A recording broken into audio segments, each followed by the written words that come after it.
Sure. Okay. So last time we had a look at the OOPS concept and everything. I know you know it them by heart, but I just revised for for everybody just to get in line with that, because quite a few number of questions normally comes on OOPS. I don't know. We don't normally basically go through this definition practically. So that's why I would like to whatever definition you feel right in terms of encapsulation, inheritance, polymorphism, please prepare and keep it ready whenever you're basically trying for the interview or trying to practice your definitions. These definitions are a bit technical, I know that, but from an interview perspective, it's really required, really helps us out to clear these obstacle call interview, right? So for that, please do have a look at that oops thing which we discussed last time. Now today we're going to start the second phase of overall Python data scientist. Here what we are trying to do, we are trying to be a mathematician. We are trying to see how these mathematical models, statistical model, probability theory is going to help out to solve data scientist problems, to create some data scientist solution. Does that make sense? Yeah. Great. I know, Rajni ma'am, basically she worked on a statistical model and probability theory. So Rajni ji, please, do help me out whenever I might, be more talkative or, those scenarios, right? So we are just going to learn together. Even I learned quite a good number of things from you. I'm not a mathematician to by heart, but I'm a kind of, C assembly programmer, even you call me today. In that scenario. But having said that, I would really migrate it to a solution architect type of level rather than a developer level. So I might sometime feel a bit disconnected from that development, or developing something rigorously. But as a data scientist, we do develop more or less. We have to present our solution. So development is part and parcel of whole our job role, but presenting a solution, first of all, we need to present the solution. We need to understand how solutions to be presented to all scientists, all project management officers, PMOs, CEOs, CTOs, and all those things. So for that, we need to learn this terminology. We need to relate them to the practical problem, practical challenges. Okay, so let's try to understand. Let's try to revise what are the things in terms of probability, in terms of domain we normally closely work and how we basically improve ourselves in terms of solutions as a data scientist. Predominantly, we normally work on transactional system. I'm just revising the last lecture, couple of minutes, so please bear with me. And then we'll basically start to understand how solutions are formed. And then we'll discuss on the theories of statistical and probabilities. So more or less we normally look into the high transactional data type of system, be it something like banking, where all the events, all the solutions are triggered on the transactions happening at the in the financial world. So you might have so many account holders, so many NPAs, so many high performing account, so many trading accounts, and so on and so forth. So here what we try to analyze, where we can help them in terms of building new solution. Even we try to understand consumer behavior, consumer shift from one solution to another via data scientists today. So what we do, we keep a trace on what type of customer is moving from, let's say, a commodity trading to equity trading, or commodity trading to let's say revenue trading, or money trading. So dollar, yen, pound, and now of course the Ukraine and the Ukrainian, I forgot the currency we use in Ukraine. So how we can trade them in between and earn money. That's how basically these traders, marketers look into day-to-day basis in terms of banking and finance. So this includes the NBFCs also, the share traders, or the home loans and all the mortgage and insurance companies as well. So these are high transaction system. Retail is another, well, we'll basically try to understand how Walmart have been, blessed with data scientists, and they will have really great team of data scientists. You might try a job for Walmart because they have really, matured their AI division. Same thing with Tesla.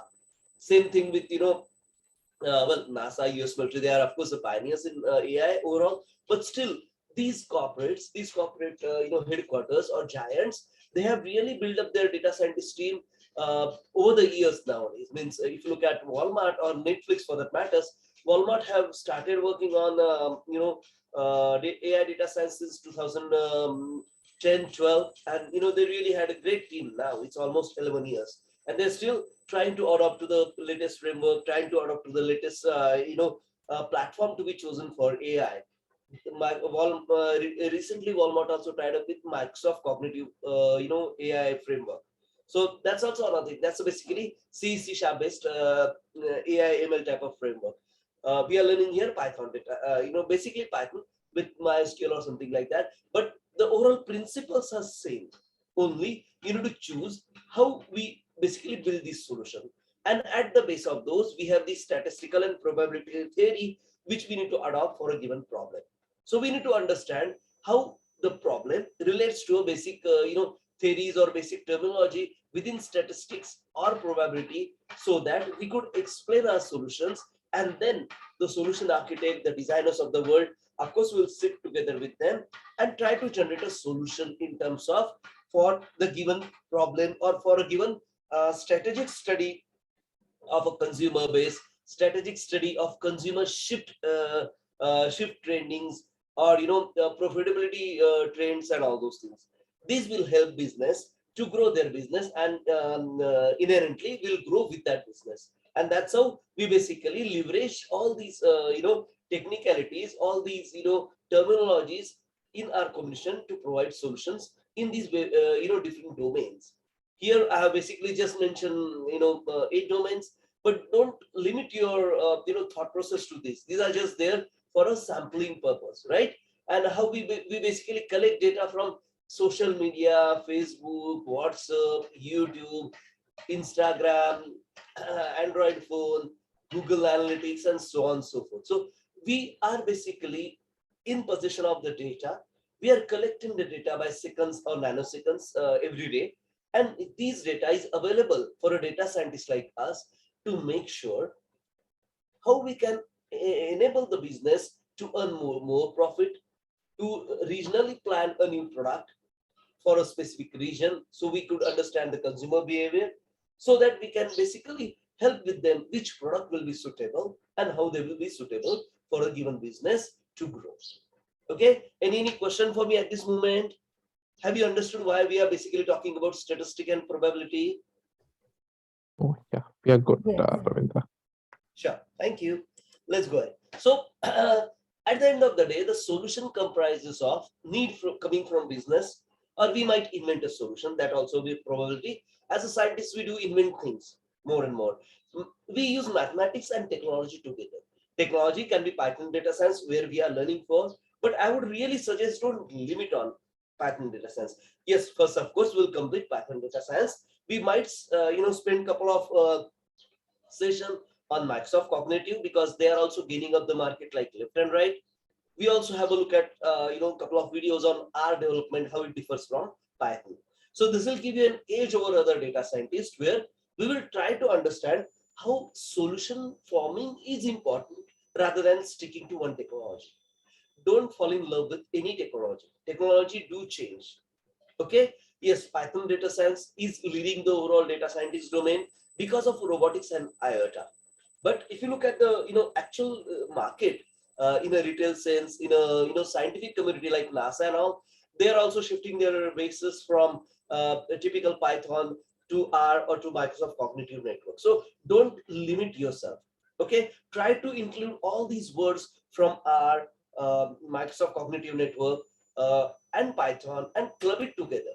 Don't try to portray yourself as just Python data science, or just the guy who worked on Python and data science. Believe me, if you build the solution, you have programmers to help you out at the end of the day. You'll have a team. You might not do programming at all, but yes, if you do, well and good, it does help you overall. If you start with a startup, then you might do everything. Means, yeah, there are chances. I don't know, there are far and few chances that you will start your career with startup.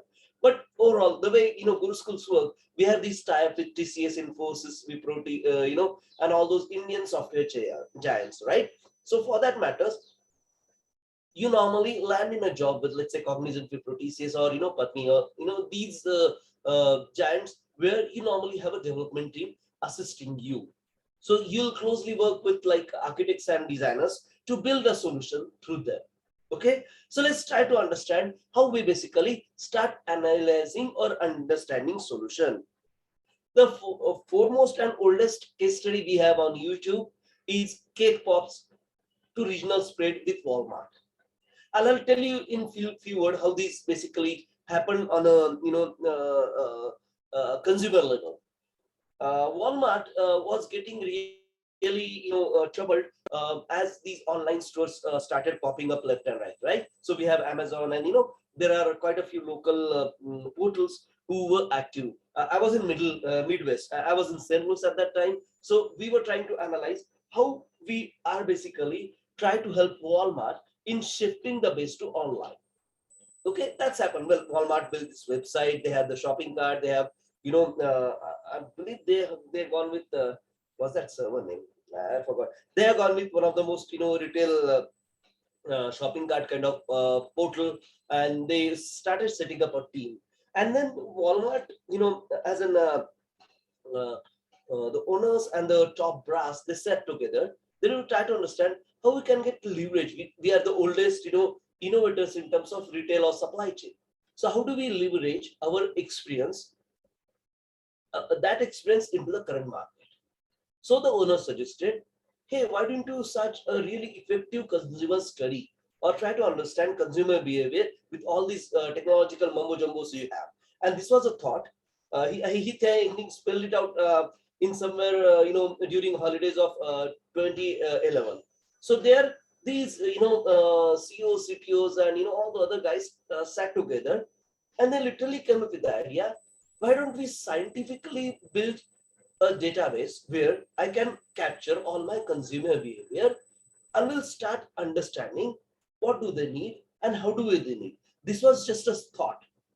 So they employed a couple of analysts, means really good analysis.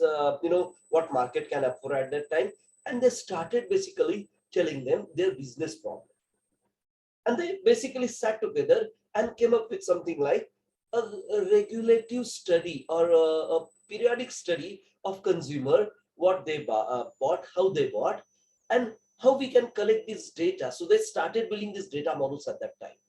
So first thought came to their mind, why should I roll out a product to a given region? As you know, St. Louis is basically Bible Belt. So during this Thanksgiving and specifically winter time, they do hand over lots of gift, and these gifts are not very costly in terms of well, nowadays it's a trend, but in those good old days, they were sharing some sweets, might be candies, or the best famous in this Midwest region are the cake pops.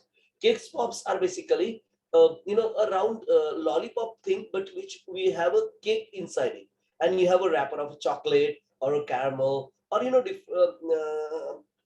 on that, and they normally give these sweets wherever they go to their friends, to their family during Thanksgiving as well as Christmas. So these cake pops, they say, let's try to do a case study with these cake pops. So then they sent some really good observers.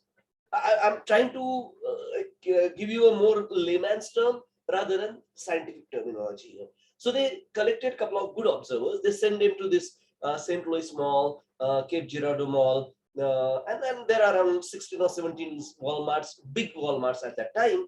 And they basically did a ground observation, ground study to be precise. And then you check out, well, in St. Louis, in basically North Missouri, they really like the light pink color. In the South Missouri, like Rolcha and all those regions, they really like the darkest color. Plus, they have these toppings, like you have toppings like the ticklies, if you know the Indian context. So it's like a small circular, pasting type of element, or something like this, sprinklers, right? You call them sprinkle in North America, or you have those, different entity which sticks to these pops, and then they give these pops to, pops, cake pops to the relatives. So they started making. This is not very big item. Means you can get a, I remember I am purchasing box of obstacle for around, I think, $2 or something, and which comes around, I think 20 popsicle, 20 or 24. I don't remember the exact, number in that. And it comes in a in a cardboard box with a, lollipop-like thing sticking out from the base of the, cardboard. And, you can have these things. You can pull one, pops and start eating. And there's a, as shown in the figure. So these things, they started basically marketing or displaying with banners and all. You're going to have this popsicle like in the next week. So please do book your order. If you book your order, you'll get 20%, 15%, 10%, 8%, whatnot. That's their marketing strategy rather than the solution part of it. So they have literally studied these things on the ground level. Who bought this? Why they bought it? Are they Caucasian whites? Are they like other minorities, other people? So they also felt that wow, these Indians and Spanish, they also like cake pops. They don't share. They don't normally follow the Thanksgiving or Christmas thing, but they still go with like go with overall Caucasian whites the way they celebrate these festivities. And the sell of these pops almost I think gone into multiples of 32. Means if you're selling one pops, cake pops, they have started selling 32 pops. Means the sell have been grown to that level, and it clearly started leveraging the overall business as far as Walmarts are considered in the Midwest region. And this was just the start. This case study is available on the YouTube. You can have a look at YouTube, so they can give you all those basic ground level numbers. It's called Walmart Cake Pop Study. Okay, so this is how basically all these IT guys, if you want to talk about layman terms, helped Walmart to understand a behavior versus a new product introduction and the product spread, including deliveries, storage, and so on and so forth. Well, these cake pops, they are basically kind of not highly perishable, but they are into category of quickly perishable. We have around 7 categories. If you know supply chain or retail chains, they have around 7 category of these perishable items. Okay, so like milk, it's like highly perishable, so it get bad in a day or two. Then we have all the other categories. So this gets bad in a weeks, I think weeks or 2 weeks time. I couldn't remember the exact thing. So you need to have that much throughput if you want to create, bring to store, and give it to customer. These kind of supply chain tactics also involved there. They study all these groundwork, and then they basically build a solution around it. And this was first kind of successful data scientific solution which is applied by Walmart, and they still keep updating it. And that's why we say Walmart, as an old elephant, still have a leg up with all others. Means we have Aldi's of the world, we have 7-Elevens of the world, we have circuit cities, not circuit city, will not say cake pops. The others, retail chains who normally deals in this perishable item, even the dollar store, because this is not costly item. You can have 5 cake pops at $1, right? At a dollar store. So this thing does matter a lot. Like, how do you sell? How do you build this supply chain? And how do you improve these supply chains for the benefits with all the data available? Might be via Facebook, Twitter. Now we have so many channels, even WhatsApp for that matters. And all these data, apply whatever privacy law you could, but still available largely across these domains. And you can collect these data and start utilizing to your best knowledge. And this way, we basically enable the marketing or the overall, a solution spread for a given entity, for a given region, for a given time. Does that make sense? Anybody have any question for me? No. Do you find this boring, or is it really, you can share your ideas also. If you read through that, that's really great help. Means you can share your, thought process as well.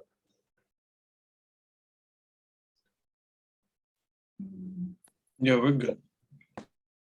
You're good, right? Okay, let's go ahead. Now, data science and business alignment.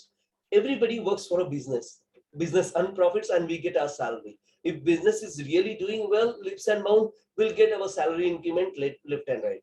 So this way, what we do, we basically try to help business. And now, as a data scientist, we step into the leadership position if you're not already. Now, what are these leadership positions? I'm leading a team of few individuals or large individuals to make sure whatever I do, I support this business in their strategic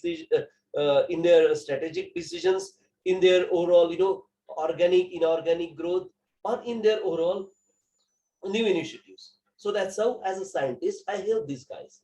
Now, data science is a process of extracting knowledge and insight from a data by using specific methods. Now, this is the simplest definition given by NASA basically in 2011 or 12, where they started pondering more on that. Still, we don't have a strict definition of data science. But overall, data science is we are trying to build a solution with the data availability. So we try to extract knowledge out of the data available. We build some insight on basis of that data, and we basically build some scientific method which we could use repeatedly to analyze those data, keep analyzing those data day by day, and try to apply those analytics, try to apply those results coming out of that data or the evolutionary methods coming out of the data and apply it to the business to gain more brand name, profitability, regional spread, this, that, and others. So that's how data scientists work on a day-to-day level. Now, just to understand a bit of case study, let's I have two more videos to make you go through this. Netflix is basically started the organizations on the data scientific or data analytics model, you can say that. So Netflix is one of the most pioneer case study in data science. And then we have Flipkart, well, that's also more to go with how to roll out a product for a given region. But let's try to understand this Netflix thing, and then we'll discuss. Or I would like you to share your thought process. So we had a look at Netflix data analytics, and we have a Flipkart data science case study. Before that, we discussed the Walmart popsicle case, popcakes case study. So what do you understand? I would like anyone of you to share his or her thought process in terms of what do you understand from this. What do data scientists do on a solution level? Mota. I don't want you to talk about a specific in terms of this algorithm, that algorithm, and so on and so forth. But what do you think data scientists do? And this is an interviewer question as well. Huh? So many interviewers ask this question. What do you think a data scientist do for a given organization? Can anybody talk about that in a couple of sentences? Or take 10, 20. Don't worry on that part. Hi. Sorry. Go ahead. No, go ahead. Nothing to be sorry about, Balaji. Please go ahead. Okay, yeah. I think we kind of like look at the data, right, and try to find out a pattern or whatever, right? Study the pattern around the data, and using the pattern, right? Suppose, let's say there is a business problem, you try to kind of like arrive at like to scientifically prove like how to solve the business problem, right? So that's what is all about data science, I think. Right. 2 points really correct. You analyze the data. You see the data in the light of problem or solutions to be given, and you help the business to grow for the profitability for different strategic reasons. That's rightly said. Yes, Rajni madam, could you go next? Yeah, I think it's basically analyzing the data and also see the trends of the data, like which way it's going and what can be done. Basically, that's all it is, so that you can see if your business fits into that data model, or maybe some adjustments have to be done. Okay. Great. Deep, could you please go ahead and share your thought process? Yeah, basically just like analyzing the data, and then with that data, helping the business to run more efficiently and help the business ultimately make more money at the end of the day. Great. Chalo. I'm happy you have understood the basic challenge, and then we try to build on that. We try to talk on more of these data scientist terminology now. Now we get help from statistics. Trend analysis is a statistical term.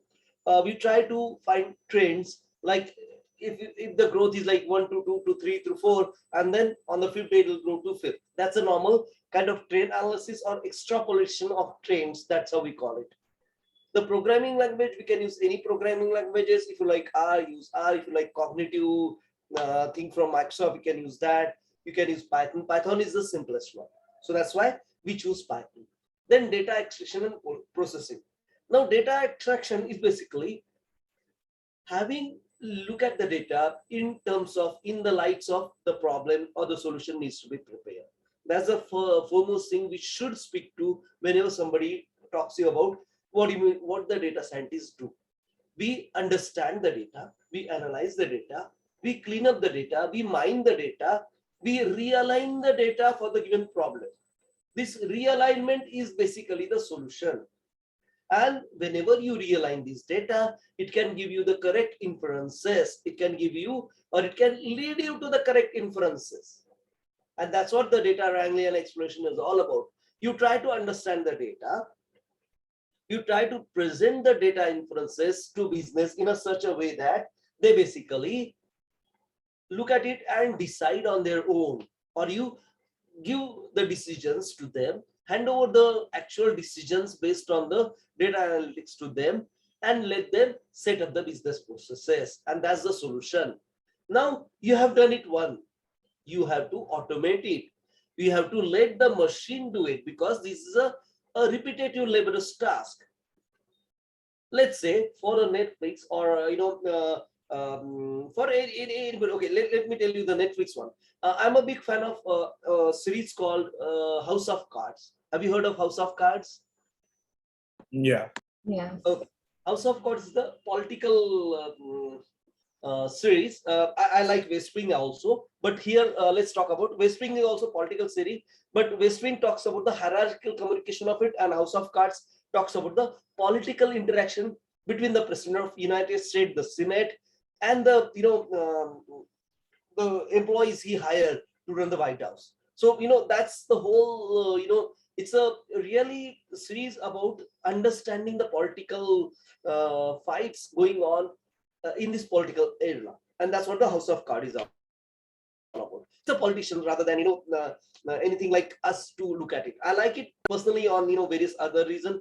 I like the starting song. I like the way that hero, which latter kicked out in the fifth season and all, because of his acting, and the overall the cast and crew is really good. The plots are really great. The way they have really okay, pardon me. So when I asked Netflix that who all are watching House of Cards in the Midwest region, they say there are hardly few. Means it's almost in a range of hundreds or 200 or 300, something like that sort. And I was one of them. They see in the Midwest region you don't have political series distribution. But if you look at New York, Washington, if you look at even for that matter LA, and these specific regions, they watch these series. So if you're looking at politician, if even in Texas they watch House of Cards. These actors are basically from Texas, but I don't think that is the reason. They're the guys who are more into political discussion and all those things. That's why they might have liked. So there are the way Netflix have device. I basically had the mail communication in this regard as well. I emailed them and tried to understand this problem, and that's how my liking for AI and ML have started basically. How business get enriched with these data, and these data they analyze, how they basically start analyzing or understanding the data. Now what they've done, they've set up some bots, they've set up some network spiders to understand who watch, why watch, when watch, and what type of genres, as this guy said, watches. So they basically build a perfect data entities, or they have specific big data structures created to pull out this information almost on a real time.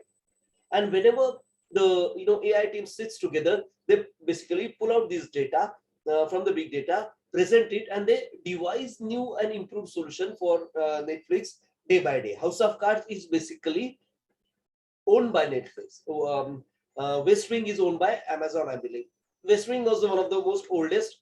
I like because of the Martin Sheen and the plot. I really like West Wing. Means I have repeatedly watching West Wing just to understand the leadership skill, the look and fall of family challenges over leadership, and it really helps out. Means if you haven't watched West Wing, there are few episodes available on YouTube as well. Have a look at it, and it's not really very hi-fi series. Yeah, these series are basically for geeks. So if you want to understand or study something, then you should watch these. These are not for light entertainment. These are like heavy entertainment. If you like to think it through and and discuss and all those things. So what we are trying to do here, we are trying to build a model who automatically will give a solution thereafter. We don't keep building these models again and again. That's why it's like, okay, if I'm making rotis today, I'll devise a machine who makes roti for me next day, next month, next year, so that I don't have to make rotis again and again. I'm just showing you an example. There are roti makers, chapati makers available in the world, even in North American region. So you can use those. Well, depending upon how much cost you want to spend and all those things, that's another level to talk about. Like the tortilla makers, you can really make a good rotis in tortilla maker. I've tried that thing, in St. Louis. I'm not a cook, but I'm a foodie. So I like to eat rather than I like to cook. And we are veggies, so it's really difficult to eat anywhere else. Well, we have all those other cultural problems. Let's not go there. So what I'm trying to say here, we try to automate the solutioning itself, and that's why we are scientists. That's why we are different from programmers, solution architects, or designers. We try to automate the process after we given the solution. So if you are not doing that, then you are falling short in your overall scientific approach to the given problem. We closely work with big data because we normally tackle with a petabytes of data almost on a every cycle basis. So that's why we have to use a database which we are more familiar, more aligned with our solutioning capabilities, and that shouldn't be our bottleneck. So that's why we use more efficient databases. Okay, and then we have data visualizations. We present these things to business, and as we know, all the business or entrepreneurs are not scientists. So we need to present it in a way so that they will understand in a layman's term mostly. So even transitioning the solution from a layman's term to actual, from a scientific community to a layman's term is an important aspect of solutioning. So the training, so the overall presentation of this solution to the business community is a need overall, as far as the whole package of data scientific mechanism goes. Does that make sense, or am I talking too much? Yeah, it makes. Do you have any question for me at this moment? Oh. Okay, let's take a step further. Okay, so as a data scientist, and as many institutions put it, data science is a multifaceted interdisciplinary field of study. It's not just dominating the digital world. It's already gone to a level of every, even electrical supply, gas supply company, the phone company, the mobile company, the distribution, the manufacturers, they have all implemented or implementing or in a process of maturing their overall data scientific solutioning within their organizations. If the organizations looking forward to evolve in the near future, they will have at least 1 or 2 data scientists closely working with the within that organizations to help everybody to achieve certain business goal or to solve certain business problem. So that's why it's integral to some of the most basic function: internet search, social media fields, political campaigns, grocery store stocking, airline routes. Airline was the foremost domains where data scientists are working quite effectively. Hospital appointments and many more. It's everywhere. What makes the data science so applicable to human experience? Among the other disciplines, statistics is one of the most important disciplines for data scientists. So we need to understand the trend, we need to understand the mean, mode, average, sampling, and blah blah things. That's how we're going to start working on these things. In other words, statistics is an inherent necessary component of a data science.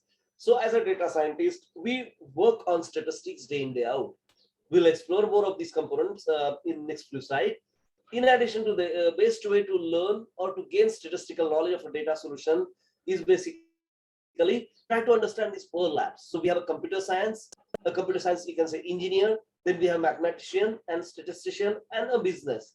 So the overall overlap, what it does is basically data scientist approaches. Then we have computer science and mathematics lead to machine learning as well, which is supported by data scientists. Even AI is in the same cadre of machine learning, or machine learning is a subset of AI. Then we have research basically. When mathematics and statisticians sit with business, we do research. We collect data, we build data, we clear data, we mine data. And computer science and business, as we know, the IT solutioning part of it gives the software development. So this circle explains you everything as an data scientist what we do. Does that make sense? Does it helpful? Yes. Chalo. This is not too much to deliberate. I think I'm talking continuously on these things, but these things are needed for the interview. So whenever you want to have a look at the interview, you might look at this recording as well.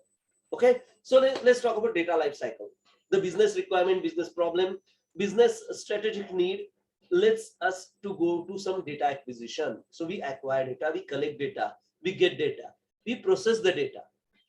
Then we do data exploration, data mining, data modeling. Data exploration is about aligning the data for the business need, for the business requirement, for the business problems to be built.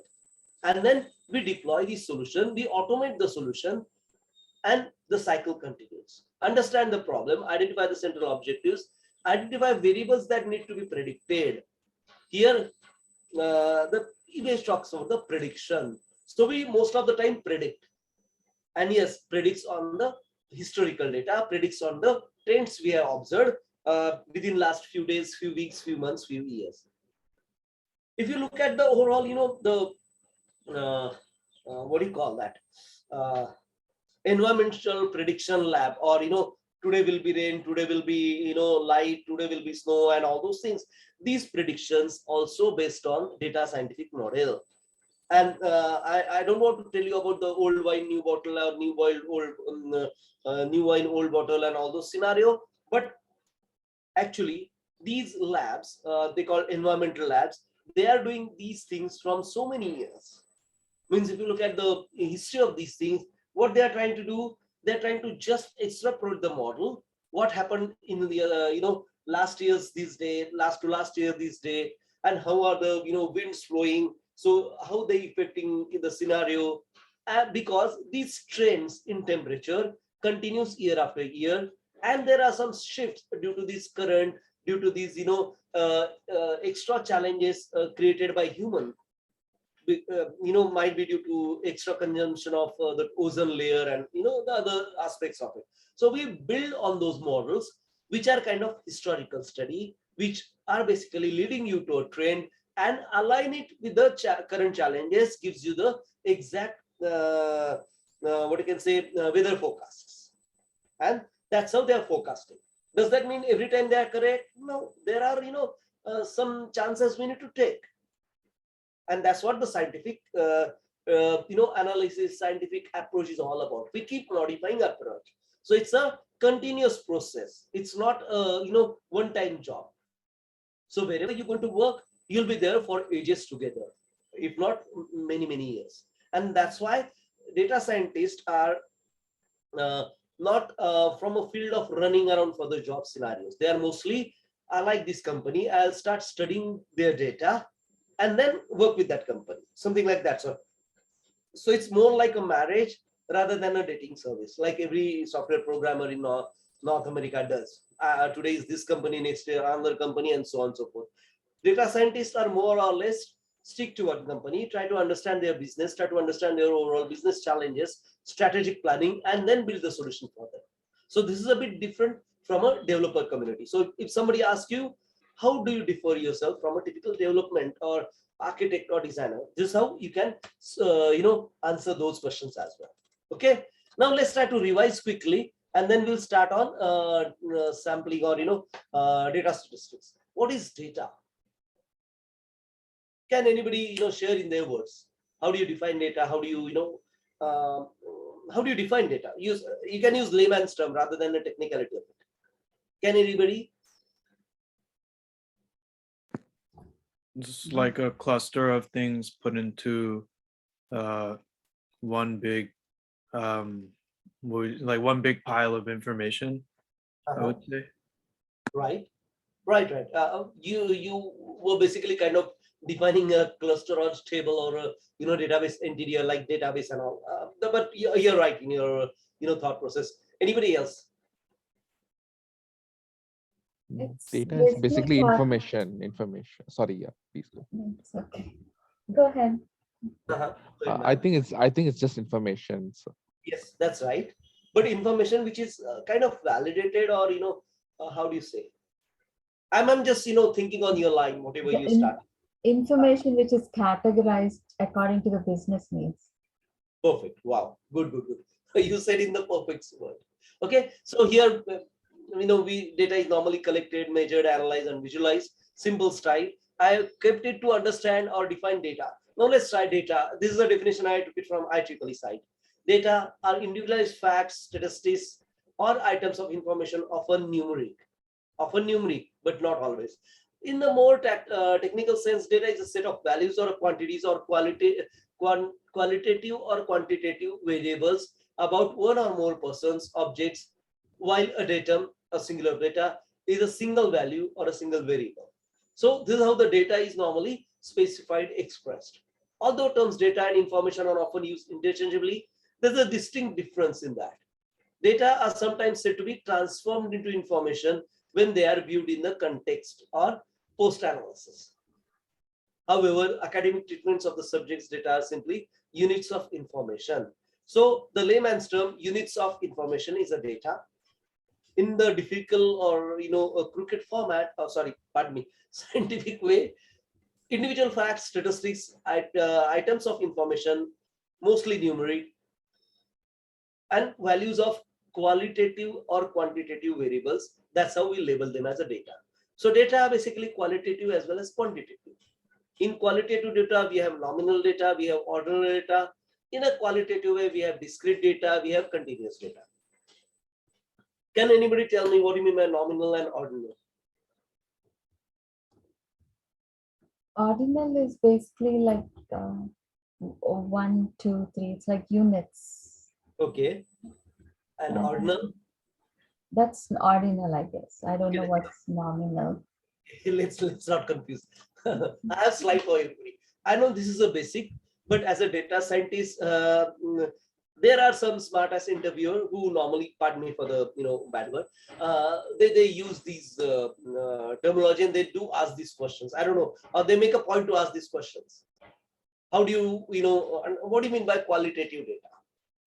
So qualitative data deals with the characteristics and the descriptors that can't be easily measured, but can be observed subjectively. My anger, if you rate it on from 1 to 10, how much is your anger?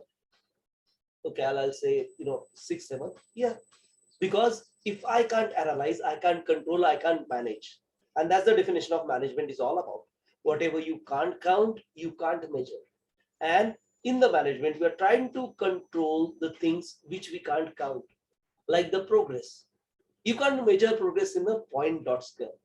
The normally you measure it. Somebody said I'll complete in 5 days, and if he's not completed it half after 2.5 days, then we are lagging. Or we try to build assumption on the basis of qualitative data, even can't be easily measured. We try to apply some benchmark to this data, and we'll try to measure it in the closest possible scenario. There are two types, nominal and ordinal data. Data with no inherent order, or these are like grouping data, like race, male, female, and so on and so forth. These are the groups or social norms as we normally call. That's why it's a nominal data. Then we have ordinal data. This data, which is normally a ordered series. So when you say good, average, bad, which we can clearly convert into numbers, or which we normally convert into respective numeric data, but on a groupical scale or nominal data, which is difficult to convert to numeric data unless until we have a reference attached to it. Does that make sense? Any confusion so far? Am I right, ma'am? Means you have worked on statistics for a good number of years. So please guide me if I'm wrong. Oh no, that was long time back. Rajni madam? That was No, long no, time back. I don't know anything now. long time, but still, there's that statistics seeps into your blood, right? So, well, let's refresh it out. And please correct me if I'm wrong. I can be wrong. I'm not a mathematician or statistician. Well, maths was just a scoring subject for me. I regret quite a few times though, but still. Okay, so this is about qualitative data. Now let's try to go into the quantitative data. This is a clearly data which we can measure. Qualitative data deals with the numbers and things you can measure objectively. Discrete data, how many number of students in a class, how many number of males there in the Midwest region. And males, even I can go to a level where I can have a clear age group, like between 20 to 35. So these are my, males, or well, depending upon the need of the solution, we can categorize it up to a last number. Continuous data can hold infinite number of possible values, or the data which is continuously coming, like weight of a person in the morning, in the afternoon, in the evening, tomorrow, and so on and so forth. So this way, well, these are not projections, but these are basically the data which is keep continuously coming out. If you look at mobile, and if you look at the analysis of how much mobile data consumed by every person on an average in a region, basically gives you a clear idea how much data consumption is actually happening on the ground. And that's how we basically build a qualitative data model, or quantitative data model, depending upon the things we are going to research, things we are going to clean, things we are going to align for our data scientific solutioning. Now let's try to understand statistics on a holistic level. Statistics is an area of applied mathematics concerned with data collection, analysis, interpretation, and presentation. So if you look at in a way, statistics is what data scientist does, frankly speaking. Means to given a day, we normally try to build a maths model or statistical model out of the data and try to present what it equates to in a business solution world. Okay, this is again, I'm trying to share my thought process with you. You might have a different view, and we can differ, or we can agree to differ also. And as in data scientist, we are still evolving. We are still trying to build a scope for data scientist. As a data scientist person, or data scientist roles and responsibility scope for that matters. So statistics is an area of applied mathematics concerned with the data collection, analysis, interpretation, and presentation. Something like, if some data scientists might talk, or, in the layman terms, the latest sales data have just come in, and your boss wants to prepare a report for management on places where the company could improve the business. What should you look for? What should you not look for? Can anybody think through? So we got latest sales data. You all know, right? What is sales data? Sales data is in St. Louis, I have sold this much. In Chicago, I sold this much. In New York, I sold this much. Let's talk about car. And I want to improve my sales. So how do I improve it? What should you look for? What should you not look for? Anybody? The population of that place, and then the type of cars that's being sold versus like expensive or models or something like that. All that kind of information. Right. So we are basically looking for the consumer spend or consumer purchasing trends, right? Correct. Yeah. Yeah. And what shouldn't you look for? Well, I don't care if they, to start with, I don't normally, care with what color of cars they'll prefer. But along the way, a couple of weeks later, that might be interesting. So right now, even I don't care if they have big house or small house, because the car you purchase doesn't relate to size of your house anyway. And this is a proven fact. Means if you look at, the Google and search for size of house versus the car you own, and you'll get really good factors. There are good number of satires also available. So if you want to make a fun of any data scientist, you can have a, look at something like what should you not look for.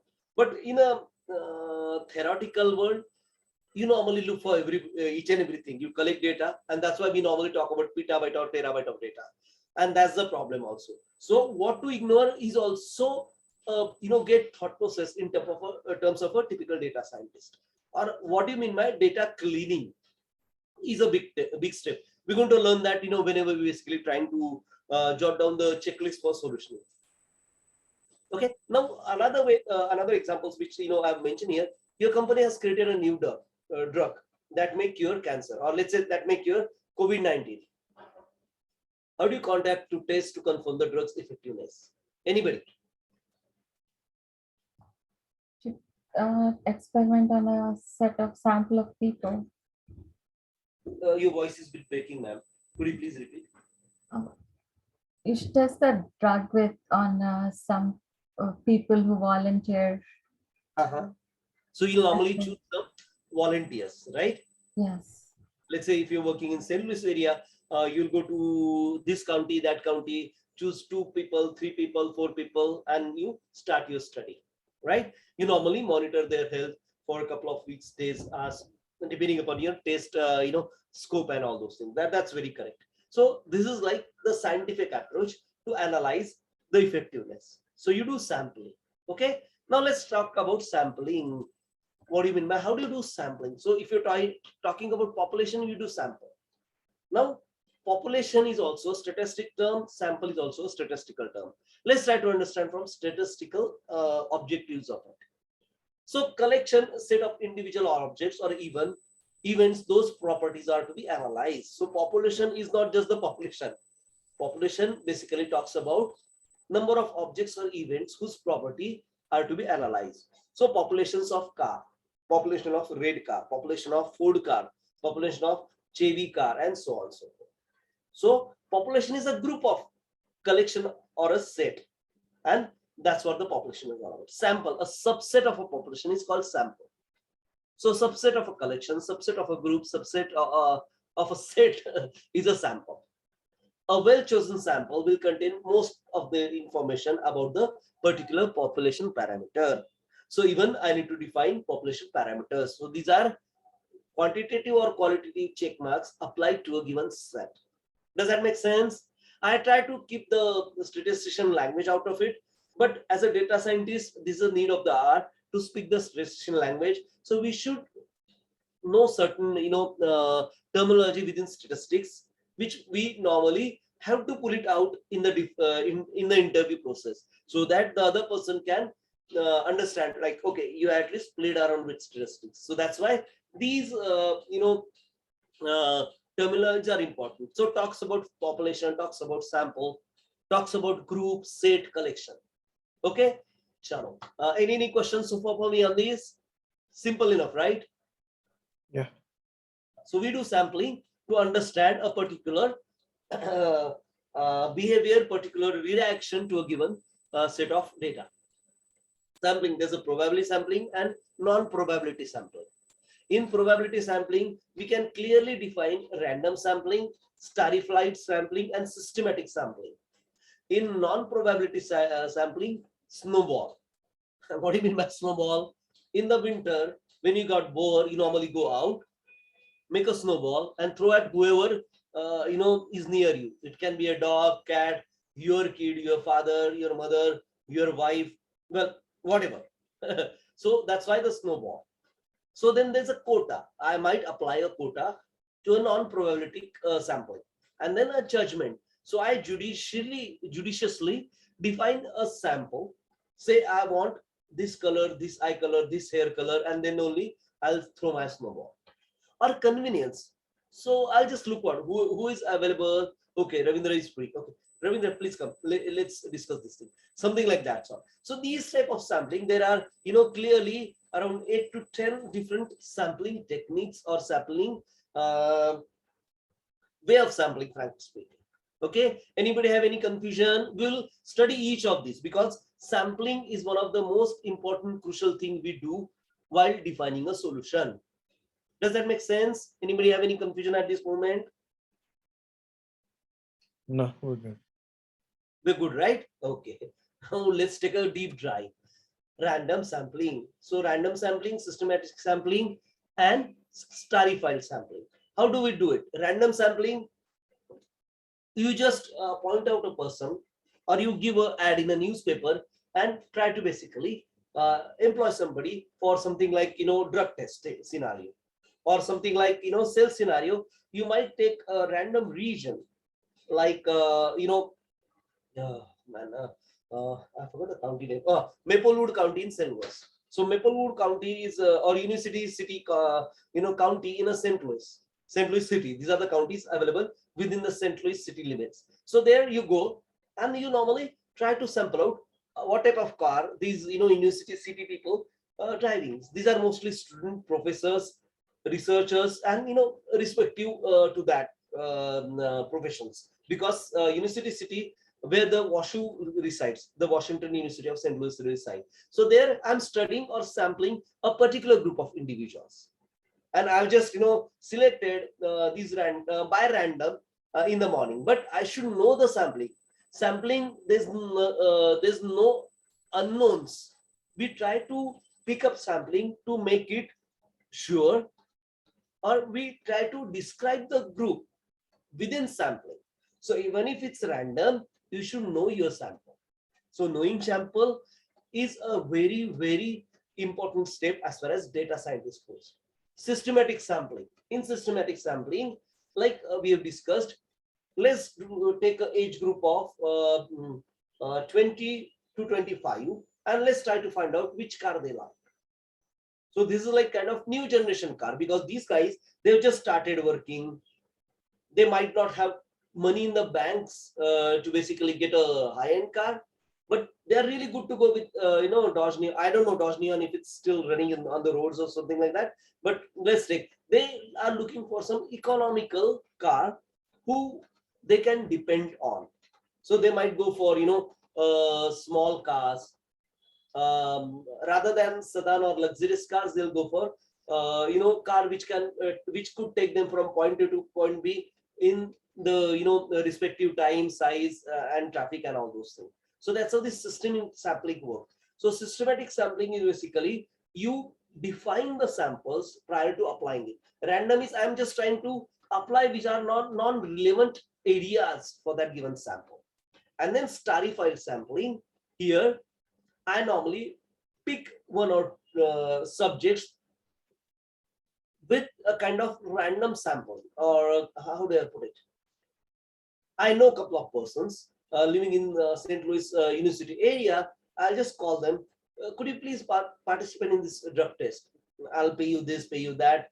Show some carrot, and then I'll start employing them, or doing some contracts, getting something paperwork on the way and something like that. So these are star field sampling. So you have your thought process ready. You know the subjects well. Now you want to get them attached or get them start on your solutioning perspective. And this is how we do as an data scientist. Okay. Then we have systematic sampling, as we discussed about. Systematic sampling talks about like the example said here, every nth record is chosen. So I need to choose, I have grouped the people, and I want to choose the third from the left, second from the right, and so on and so forth. So like this, in systematic sampling, every nth record is chosen from the population.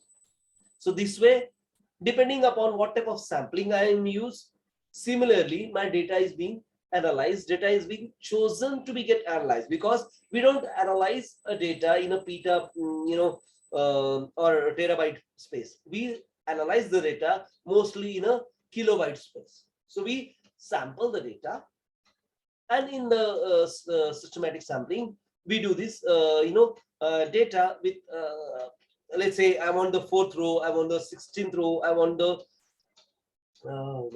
I want the 20th row, and so on and so forth. Or, depending on the formula I choose, I can apply the sampling to the specified rows rather than all the data which is available to me. Okay, let's have a look at star field sampling. Star field, I'll basically group them out. Or if I know these are the males, these are the females, and I might choose 2 from male, 2 from female, or something like that. A star term is a subset of a population that shares at least one common character. So we can group together. Random sampling is used to select sufficient number of subjects from each strand term. So this way, I do keep sampling, do keep building my samples, and I normally include my sampling techniques in my solutioning so that whenever I share the results, and if I change the sampling techniques, the result might vary. It might vary on a 1 to 2% level, or it might vary 30 to 40% level as much. But more or less, it doesn't vary that much in a practical life. But theoretically, right? Theoretically, you can't apply the deviations in terms of change in the percentage. Practically, they are more or less near, because you're talking about similar data in a given database, right? If not, if it's unclean data, then you need to first clean and align it, and then only you can apply the sampling techniques. Does that make sense? Or am I talking too much statistician or mathematical? Are you there? Fine. Yeah. Hang on. So yeah, so what do you think? Means are we going good, or I'm confusing? No, it's fine. Everything's fine. Okay. Yeah, it's Now good. this is actually the fun start. I know, and it's basically irritating sometimes because of this mathematical or statistician terminologies. Okay, so bear with me a couple of minutes, and then we'll be, oh, it's almost 10:30. Bear with me with a couple of minutes, and we might at a logical break, we might move to the next topic, right? Or next session. So descriptive statistic. Descriptive statistic is basically grouping or forming the set amongst the data.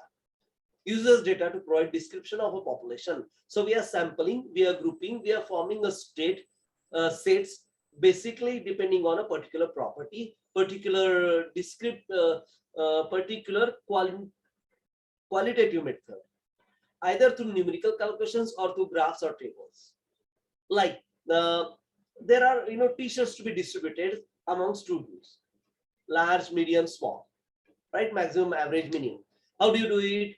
You see, there's no single formula who tells you about these things. If you go to nursery or those standards, then yeah, definitely small and sometimes medium, but nobody will look for large, Excel and all. If you look at something like undergrad or grad students, they might, you have all types of differential body types, difference or deviations in body types. So you might need all these, samples for a given class. So like that, descriptive statistic is mainly focused upon the main characteristic of a data. It provides graphical summary of data. So in a graphical summary, I'll just analyze mota. How much XSL I'm going to need, how much average or a mid size or small size, like kind of t-shirt am I going to need for undergrad or grad student for a given class. So this way, the descriptive statistics basically talks about a gradation of sets with a population. We are trying to disintegrate group into subgroup based on a qualitative terminologies, okay, or a qualitative set separation. That's what they call descriptive statistics. Now, oh, it's altogether different, okay, okay. Let's stop here, I believe, because then in next session we work on talk about descriptive statistics. Okay, we'll try to formulate some sort of programs for creating mean, median, mode. Okay, and then we'll take it up from there. Any questions so far for me at this moment? No. Can you just share the recording of the session afterwards, please? Yeah, sure. Give me a couple of hours, because Zoom takes a couple of time, hours to process the whole recording, and I'll share that with you. No worries. Okay, sure. Also, actually, can you share the PowerPoints? It'll be useful. I'll share the PowerPoint. Not only Right. this, even the previous one. Previous, okay, yes, the last few slides. I keep updating this, ma'am. So, well, I'll share, at least, I'll share the statistical sites so that, you can have it for a reference. Definitely, no problem. Okay. Okay, Thank you. Thanks a lot. Thanks a lot for your time. Have a good night. Thank you. Bye-bye. Take care.